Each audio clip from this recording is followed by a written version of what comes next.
हर दिन, हर घंटा, हर मिनट और हर पल नरेंद्र मोदी साहब और उनके पूरे के पूरे गुट के लिए, बीजेपी के लिए नहीं कह रहा हूं, पूरे गुट के लिए बहुत भारी पड़ रहा था।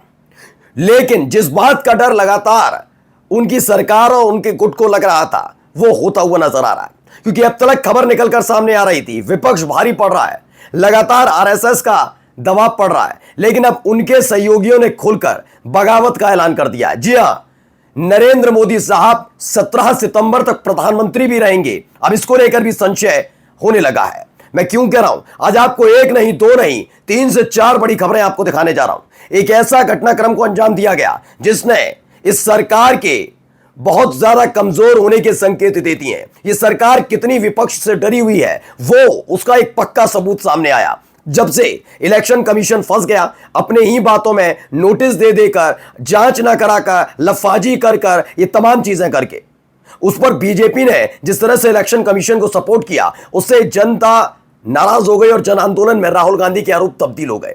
अब एक और बड़ा कदम उठा दिया गया जिसने लोगों का गुस्सा 7वें आसमान पर लाया। लेकिन लोगों के गुस्से को देखकर इनके अपने सहयोगियों ने भी इन्हें लताड़ना शुरू कर दिया। आज की बड़ी खबर आपको दिखा रहा हूं, हो गए बागी इनके अपने सहयोगी। नमस्कार, मैं हूं प्राज्वल गौतम और आप देख रहे हैं टाइम्स एक्सप्रेस। अब तक बात हो रही थी चंद्रबाबू नायडू की। जैसे ही नायडू का नाम सुनते थे, वैसे ही मोदी शाह वाला जो बीजेपी का गुट है वो बेचैन हो जाता है। नायडू गए तो नहीं बख्शेंगे जेडीयू, नहीं बख्शे नीतीश कुमार, वो जाएंगे, उनके संकेत पहले ही मिल चुके हैं।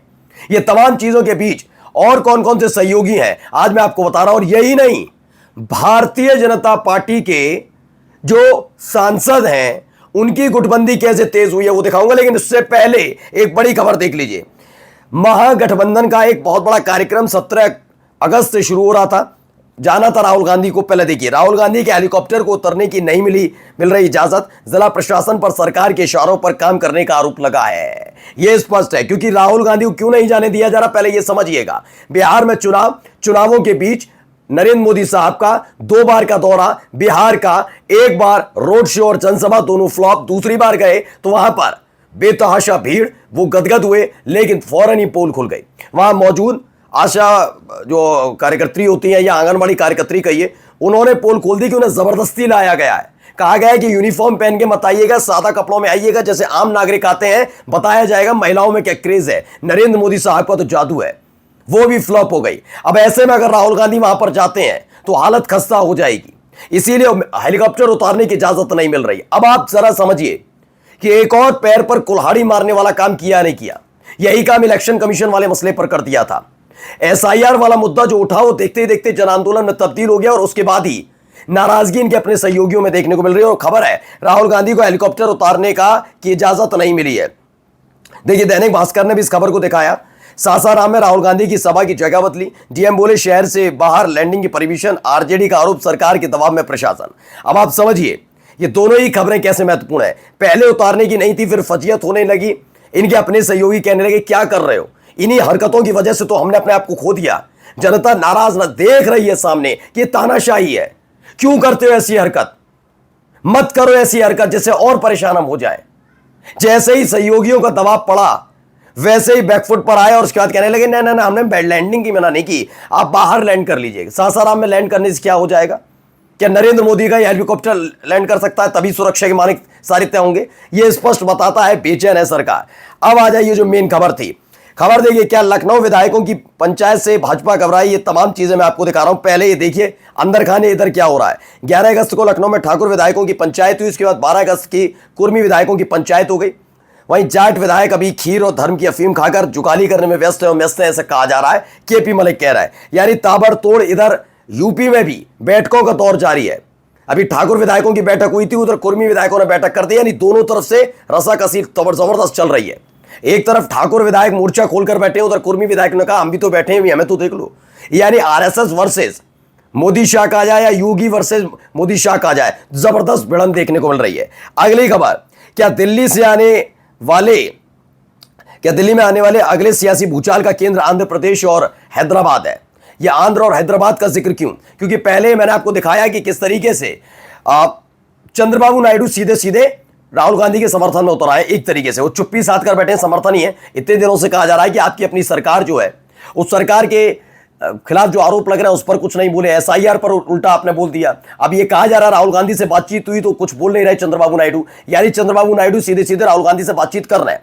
अब ये दावा किया जा रहा है एक नायडू नहीं है, जो राहुल गांधी के खेमे में दो नायडू आ गए, या यूं कहा जाए इंडिया गठबंधन के खाते में दो नायडू आ गए, या यूं कहा जाए कि भारतीय जनता पार्टी वाली मोदी शाह वाली बीजेपी, सिर्फ इधर वाली आरएसएस समर्थित सांसद नहीं, उनके खिलाफ, मोदी शाह के खिलाफ दो नायडू खड़े हो गए।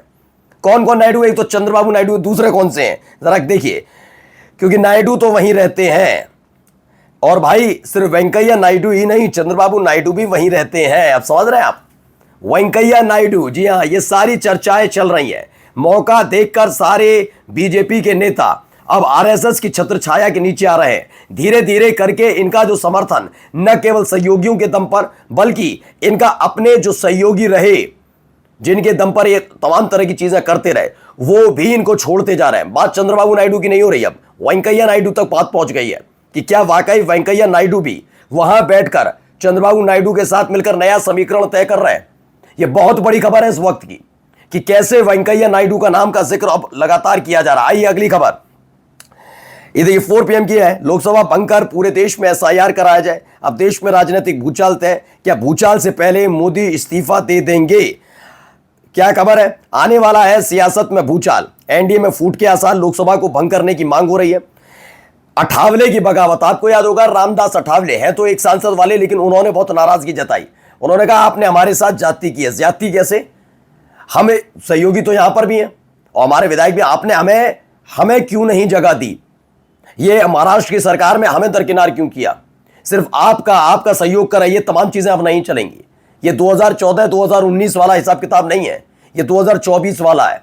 उन्होंने साफ साफ मोदी को कॉल किया था। ये खबर हमने आपको दिखाई थी कि रामदास अठावले नाराज है, और रामदास अठावले की नाराजगी का खामियाजा बिहार और उत्तर प्रदेश में भी बीजेपी को उठाना पड़ सकता है, क्योंकि बाकी नेता जो महाराष्ट्र वाले हैं वो वहीं रहकर राजनीति करते हैं, लेकिन अठावले ज्यादातर महाराष्ट्र के साथ साथ, याद रखिएगा, लखनऊ और बिहार के दौरे पर रहते हैं। और लखनऊ अकेले नहीं, लखनऊ के साथ साथ उत्तर प्रदेश के अलग अलग हिस्सों में जाते हैं, बिहार के अलग अलग हिस्सों में आए दिन वो मौजूदगी अपनी दर्ज कराते हैं।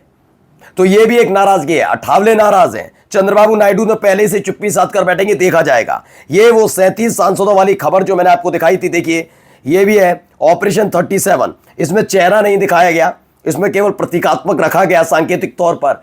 कौन है जो ऑपरेशन 37 करना तो चाहता है लेकिन कर नहीं पा रहा? अब उसे डर लग रहा है कहीं उसकी साख मटिया पलीत ना हो जाए।